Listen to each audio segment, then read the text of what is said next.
Hello everyone, a very warm welcome to Meenakshi's bio academy. तो बच्चों, आपके जो गैट बी का एग्जाम होता है, राइट, उसके आपके एप्लीकेशन फॉर्म जो है वो आ चुके हैं। मतलब आप ऑनलाइन जो है अप्लाई कर सकते हो for the exam. Inviting online application for graduate aptitude test biotechnology GAT B 2025 के फॉर्म्स जो हैं वो आ चुके हैं। ठीक है, यहाँ पर जो है आप देख सकते हो कि जो स्टार्टिंग हुई है फॉर्म फिल करने की, जो डेट है वो आज से 3 फरवरी 2025 से लेकर के 3 मार्च 2025 तक है। ठीक है, और आप 11:50 PM तक जो है फी भर सकते हो। उसके अलावा करेक्शन विंडो जो होगी वो ओपन होगी 5 मार्च से लेकर 6 मार्च तक। तो कोशिश तो यही करनी है कि कोई करेक्शन करने वाली नौबत आए ना। ओके, डेट ऑफ एग्जामिनेशन आपका 20 अप्रैल है, संडे को 20 अप्रैल 2025 को आपका एग्जाम रहेगा। संडे को वही 3 आवर्स का एग्जाम है। टाइमिंग है 10 से 1 बजे तक। ठीक है, कंप्यूटर बेस्ड टेस्ट होता है आपका। इंग्लिश मीडियम ऑफ पेपर जो रहेगा वो इंग्लिश रहेगा।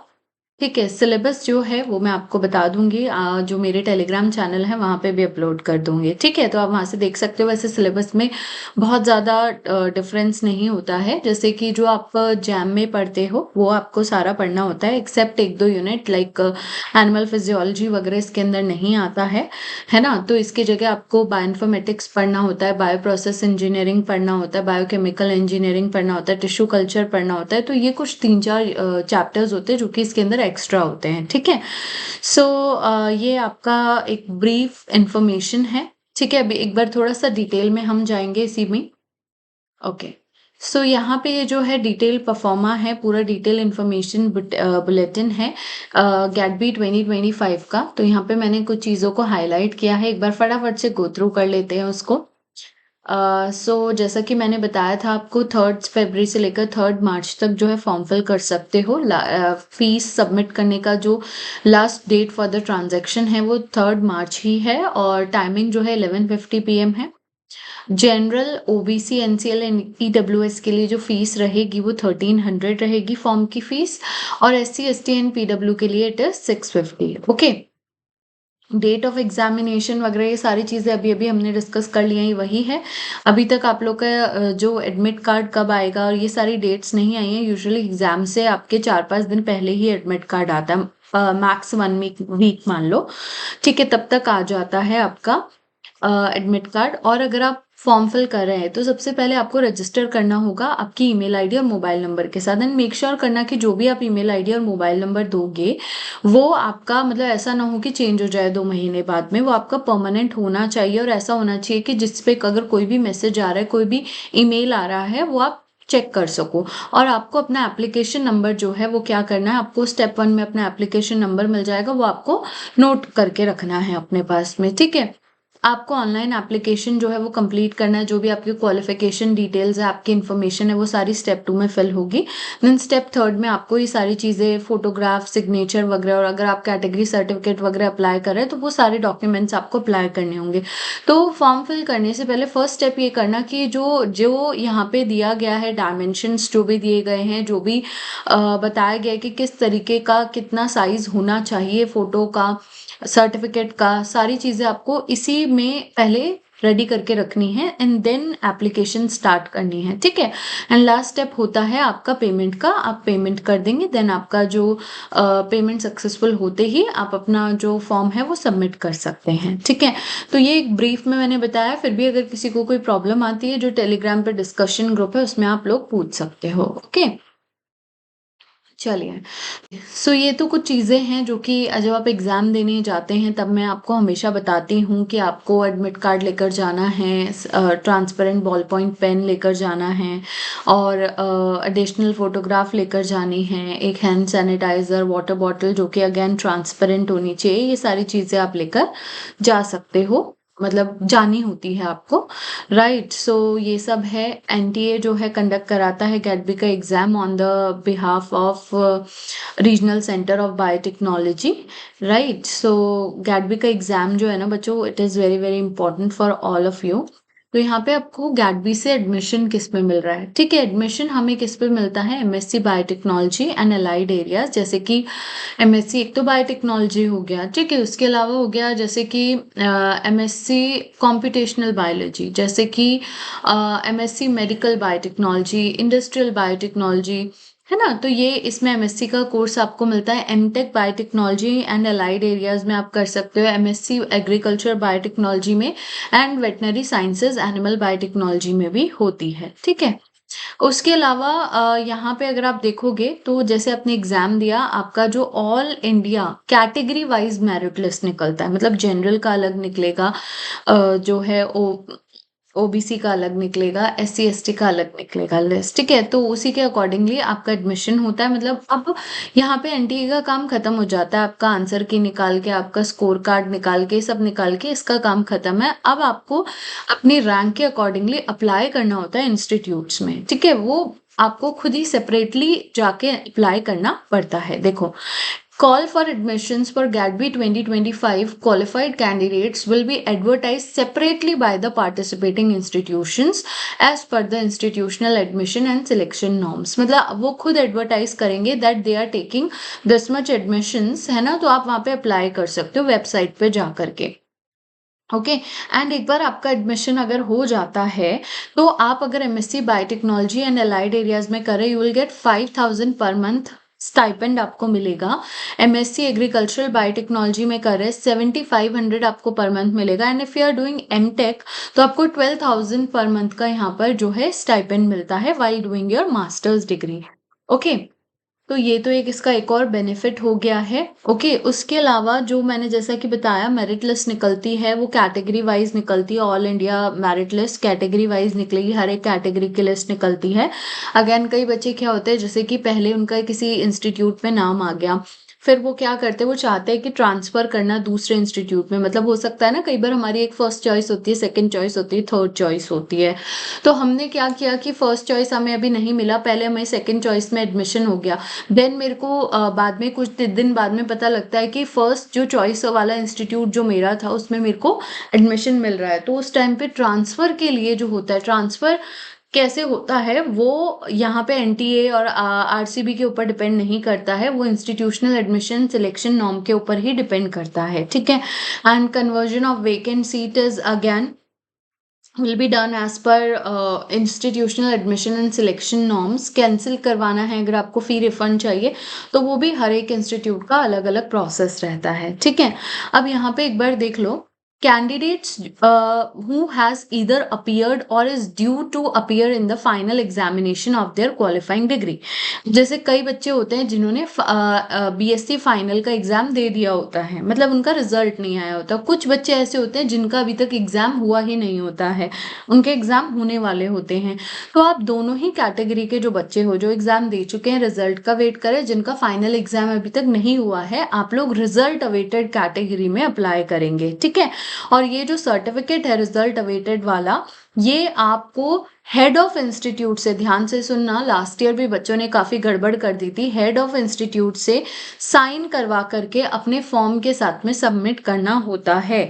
और ये आपको अपेंडिक्स 3 में मिल जाएगा, जो आपका रिजल्ट अवेटेड का सर्टिफिकेट है। क्या परफॉर्मा होता है वो मैं अभी आपको लास्ट में दिखा भी दूंगी, ठीक है। तो ध्यान रखना, सारे बच्चे ये गड़बड़ आप लोग कर देते हो। अब एक बार थोड़ा सा हम लोग देख लेते हैं कि क्या पैटर्न रहता है एग्जाम का। देखो, 2 सेक्शन रहते हैं, ए और बी। जो सेक्शन ए रहता है उसके अंदर 60 क्वेश्चंस होते हैं, आपको 60 ही करने होते हैं, यहाँ पे कोई चॉइस नहीं मिलती है। हर एक क्वेश्चन जो होता है 1 मार्क का होता है, 1 मार्क का होता है। तो मतलब टोटल जो आपका सेक्शन ए है वो 60 मार्क का है। नेगेटिव मार्किंग सेक्शन ए और बी दोनों में ही होती है। सेक्शन ए में नेगेटिव मार्किंग होती है 0.5, ओके। एंड सेक्शन बी जो होता है उसमें आपको 100 क्वेश्चंस मिलते हैं, आपको चॉइस मिलती है कि आप 100 में से कोई भी 60 कर दो, ठीक है। And each question carries 3 mark, तो हर एक क्वेश्चन का 3 मार्क होता है। तो टोटल सेक्शन बी हो गया 180 मार्क्स का, राइट। तो टोटल अगर मैं देखती हूँ, गेट बी का पेपर हो गया आपका 240 मार्क्स का, ठीक है। एंड सेक्शन बी में भी नेगेटिव मार्किंग होती है, आपका 1 मार्क डिडक्ट होता है अगर आप गलत करते हैं तो, ठीक है। तो ये हो गया आपका एक पैटर्न जो आता है आपके पेपर का। अब यहाँ पे सेक्शन ए के अंदर आपको पीसीएमबी जनरल बायोलॉजी होती है, फिजिक्स केमिस्ट्री एंड मैथ्स, ये सारा आता है, मतलब इसमें आपको कुछ एक्स्ट्रा करने की ज़रूरत नहीं है। ये आईटी जैम से भी ईज़ी लेवल का आता है, 10+2 लेवल का होता है। क्लियरली यहाँ पे लिखा हुआ है 10+2 लेवल का physics, chemistry, maths and bio के क्वेश्चंस पूछे जाते हैं सेक्शन ए में। वहीं पे सेक्शन बी में जो होता है आपका 10+2+3 मतलब ग्रेजुएट लेवल के क्वेश्चंस आते हैं बायोलॉजी से। बायोलॉजी के अंदर आपका लाइफ साइंसेस, पूरा बायोटेक्नोलॉजी आप ले सकते हो, उसमें से आपको क्वेश्चन मिलता है। डिटेल्ड सिलेबस जो है वो यहाँ पर है। सिलेबस के लिए इसको मैं डाउनलोड पीडीएफ जो है वो डाउनलोड कर दूंगी अपने टेलीग्राम ग्रुप पे। आप भी डायरेक्टली परफॉर्मा से निकाल सकते हो, कोई प्रॉब्लम नहीं होगी उसमें आपको। मीडियम ऑफ द पेपर जो रहेगा वो आपका रहेगा इंग्लिश। ओके, एंड यहाँ पे अगर आप देखते हो, जो वही मैंने जो बताया नेगेटिव मार्किंग वाला, वही चीज़ यहाँ पे जो है मेंशन है, एक बार आप गो थ्रू कर लेना इसको। Date of the exam, duration of the exam already हम लोग डिस्कस कर चुके हैं इनिशियली, राइट। और यहाँ पे जो है ना बच्चों, जो फैसिलिटी फॉर पीडब्ल्यू स्टूडेंट्स है और उनके लिए जो भी गाइडलाइंस है वो यहाँ पे दी गई हैं। जो भी पीडब्ल्यू वाले कैंडिडेट्स हैं ना, पीडब्ल्यूडी वाले कैंडिडेट्स हैं, वो एक बार इसको गो थ्रू कर लेना, ठीक है, before filling the application form. Okay, so registration and application process को अगेन यहाँ पे डिटेल में बताया गया है, तो ये एक बार आप लोग रीड कर लेंगे। इसकी ब्रीफिंग मैंने आपको ऑलरेडी स्टार्टिंग में कर दी थी, ठीक है। सो यहाँ पे अगर हम देखते हैं list of cities of examination centre, let's say कि इफ आई एम इन राजस्थान, तो राजस्थान में कौन कौन सी सिटीज में सेंटर आता है, क्योंकि मेरे नियर बाय जो सेंटर होगा मैं वही उसमें चॉइस में डालूंगी। फर्स्ट चॉइस वही आपको यहाँ पे आपको चॉइस के अकॉर्डिंग मिलता है। फर्स्ट चॉइस जो आप डालेंगे वही आपको सेंटर जो होता है मिलने के चांसेस होते हैं। तो यहाँ पे आपको लिस्ट देखनी है और कौन सा सेंटर आपको फिल करना है वो आप यहाँ पे चॉइस के अकॉर्डिंगली अपना डाल सकते हो। नीचे सिटीज की एक लिस्ट भी दी गई है, वो भी मैं आपको अभी बता दूंगी, ठीक है। अब यहाँ पे कई बच्चों को एक बाद में जो है एक क्वेश्चन आता है कि मैम क्या ये चेंज हो सकता है क्या। तो देखो, city for examination centre once chosen and allotted cannot be changed। एक बार आपने जो है चूज कर लिया, अलॉट हो गया, वो चेंज नहीं होगा after closing of the correction window. जो आपकी करेक्शन विंडो है वो एक बार एंड हो गई, फॉर्म के जो आप करेक्शन करने के लिए 2 दिन के लिए विंडो ओपन होती है, अगर आपको उस टाइम पे चेंज करना है आप कर लो, उसके बाद में वो चेंज नहीं होगा। कोई भी आप मेल करोगे कुछ भी एंटरटेन नहीं किया जाएगा, तो पहले ही सोच समझ के आपको फिल करना है, ठीक है। अब यहाँ पे आपकी सारी डिटेल्स जो आपसे फॉर्म फिल करते टाइम हर स्टेप पे पूछी जाएंगी ना, वो यहाँ पे मेंशन है, आप लोग देख सकते हो। और जो आपके कैटेगरी सर्टिफिकेट है वो सेंट्रल से सर्टिफाइड होने चाहिए। Candidates are required to upload the category certificate and PWD certificate. Format of category certificate is given in the annexure 3rd, 4th, 5th and 6th and format of PWD certificate is given at the annexure 1। तो यहाँ पे एक बार आपको check करना है, अगर वैसा आपके पास में सर्टिफिकेट है ऑलरेडी, आई गेस अभी काफी सारे बच्चों ने बनवाया होगा ही, तो आप एक बार उसको फिर भी चेक कर लेना वेल फिलिंग द फॉर्म, क्योंकि वो बाद में चेंज नहीं होगा। आपने मान लो कि आपका फॉर्म सबमिट भी हो गया, आपने एग्जाम भी दे दिया, बट जब भी आप अप्लाई करते हैं ना कॉलेजेस में, तब आपको फिर प्रॉब्लम क्रिएट करता है, तो इसी के लिए पहले ही चेक करके रखना है। यस, यहाँ पर जो है बहुत ही इंपॉर्टेंट एक और चीज़ है, मैं आपको बता देती हूँ। आपको जैसे आपने फॉर्म फिल कर दिया ना, तो आपको एक कंफर्मेशन पेज मिलता है। तो वो जो कंफर्मेशन पेज है इसमें लिखा हुआ है कि आपको उसके 4 प्रिंट आउट निकाल के रखने हैं, ठीक है। आपको प्रूफ रखना है, स्क्रीनशॉट रखना है कि आपने फीस पे करी है उसका। फोटोग्राफ जो आपने सेम अपलोड करी थी ना ऑनलाइन एप्लीकेशन में, उसके 6 से 8 फोटोज आपको अपने पास रखने हैं, वो आगे काम आएंगे। The name on the photo identification must match the name as shown on the admit card. दोनों नेम जो है वो मैच होने चाहिए, ठीक। ये नेक्स्ट 1 है जो कि certificate for the person with disability, जो भी डिसेबिलिटी सर्टिफिकेट है, ये आपका जो है परफॉर्मा उसका होना चाहिए, ठीक है। किस किस के साइन चाहिए ये आपको बनवा के रखना है अपने पास में, ठीक है। This is for the undertaking for using own scribe, तो ये उसके लिए हो गया है, okay. And format of OBC certificate, OBC वालों का ये वाला सर्टिफिकेट इस परफॉर्मा में होना चाहिए। And for the SC/ST certificate आप देख सकते हो, ये सारी चीज़ें होनी चाहिए उसमें। एंड आपका फॉर्मेट ऑफ EWS सर्टिफिकेट कुछ इस तरीके का होना चाहिए। एंड यहाँ पर हम फाइनली आ जाते हैं जनरल एंड EWS का सर्टिफिकेट। एंड अगर आपका पेमेंट करते टाइम पे कोई भी इशू आया है, कोई प्रॉब्लम हो गया, डबल पेमेंट हो गई है, तो आप यहाँ पे जो हेल्पलाइन नंबर्स हैं वहाँ पे कांटेक्ट कर सकते हो, ईमेल आईडी पे कांटेक्ट कर सकते हो। These are the participating institutions and universities in GATB 2025। ठीक है, तो यहाँ पे देखो, सबसे पहले आप यहाँ पे अगर देखोगे तो इंस्टीट्यूट का नेम है, कितनी वो सीट्स ऑफर कर रहा है और क्या उसका एलिजिबिलिटी क्राइटेरिया है। तो देखो, एलिजिबिलिटी क्राइटेरिया हर एक इंस्टीट्यूट का अलग अलग हो सकता है ना, सभी का अलग अलग है। तो जब आपका एग्जाम मतलब कि आप क्वालिफाई कर लेंगे, इंस्टीट्यूट में अप्लाई करेंगे, तब आपको मेन ये एलिजिबिलिटी क्राइटेरिया को देखना है। ठीक है, तो यहाँ पे बच्चों MSc biotechnology, MSc allied areas अगर हम पूरा देखते हैं, तो अगर हम टोटल देखते हैं तो हमारे पास में जो नंबर ऑफ सीट्स हो जाती है, जितने भी कोर्सेज ऑफर कर रहा है उसमें अगर हम नंबर ऑफ सीट्स देखते हैं तो 1331 टोटल सीट्स है। नंबर ऑफ सीट्स जो इस बार ऑफर करी जा रही हैं दैट इज 1331, जो कि एक अच्छा नंबर होता है। काफ़ी सारे बच्चे जो हैं इस एग्ज़ाम को देते हैं। ठीक है, बट आप जिन बच्चों ने जैम के लिए ऑलरेडी प्रिपेयर किया हुआ है, उनको मान लो कि आप लोगों ने आधे से ज़्यादा प्रिपरेशन जो है वो करी हुई है। अब ये 2 महीने में जो कुछ और एक्स्ट्रा जो सिलेबस यहाँ पे आता है वो आपको करना है ना। तो आपके पास में आपको एक एज है, आप यहाँ पे अच्छी रैंक और लेकर आ सकते हो। ओके, अब यहाँ पे जो है अपेंडिक्स 3 है। अपेंडिक्स 3 में जो है रिजल्ट अवेटेड वालों का सर्टिफिकेट है। देखो, एक चीज़ मैं आपको यहाँ पे क्लियर कर देती हूँ, यहाँ पे head of department, university, college principal और हेड ऑफ इंस्टीट्यूट के साइन एंड सील चाहिए, मैंडेटरी है, तभी ये वैलिड माना जाएगा। ठीक है, इसको फिल करके आपको साइन करवाना है। And this is the list of examination cities and centres की ये लिस्ट दी गई है। ये आपको लिस्ट देखना है और इसी के अकॉर्डिंग आपको वहाँ पे ऊपर सिटी को फिल करना है। ओके, और ये अगेन ये वही आपको बताया गया है कि क्या आपका किस तरीके से आपका रहता है, एप्लीकेशन फॉर्म आपको किस तरीके से फिल करना है, वही स्टेप्स दिखाए गए हैं। तो आप एक बार इसको अच्छे से डिटेल में फॉर्म फिल करने से पहले गो थ्रू कर लेना, जिससे कि फॉर्म फिल करते टाइम आपको कोई भी प्रॉब्लम ना आए।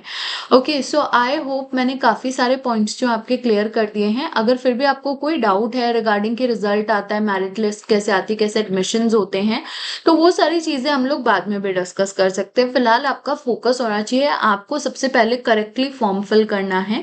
ठीक है, फॉर्म फिल करते टाइम जो है आराम से शांति से बैठ के फॉर्म फिल करना। पहले ही सारे फोटोज, सिग्नेचर, सर्टिफिकेट्स वगैरह जो भी साइज दिया गया है उसमें बना के रख लेना, रेडी करके रख लेना, एंड देन फॉर्म फिल करना स्टार्ट करना। सारी स्पेलिंग्स को डबल चेक कर लेना, क्योंकि फिर आपको स्ट्रेस हो जाता है कि मैम हमारा ये गड़बड़ हो गया, गड़बड़ हो गया। तो इसलिए फर्स्ट को में ही ठीक से फिल करो फॉर्म को। ओके, एंड जो भी ईमेल आईडी एंड नंबर आप यहाँ पे डालेंगे ना, मेक श्योर करें कि वो आपका परमानेंट नंबर होना चाहिए। ठीक है, और ऐसा नहीं है कि किसी का डाल दिया है और वो आपको बता ही नहीं रहे हैं, किसी और की ईमेल आईडी डाल दी और वो आपको बता ही नहीं रहे हैं कि कोई मेल आया है ना। ऐसा नहीं होना चाहिए, क्योंकि जो भी आपका कम्युनिकेशन होगा वो उसी पे होगा आगे तक। ठीक है, सो आई होप आपको यहाँ पे जो भी इंफॉर्मेशन थी वो सारी मिल गई होगी। Thank you so much everyone, all the best.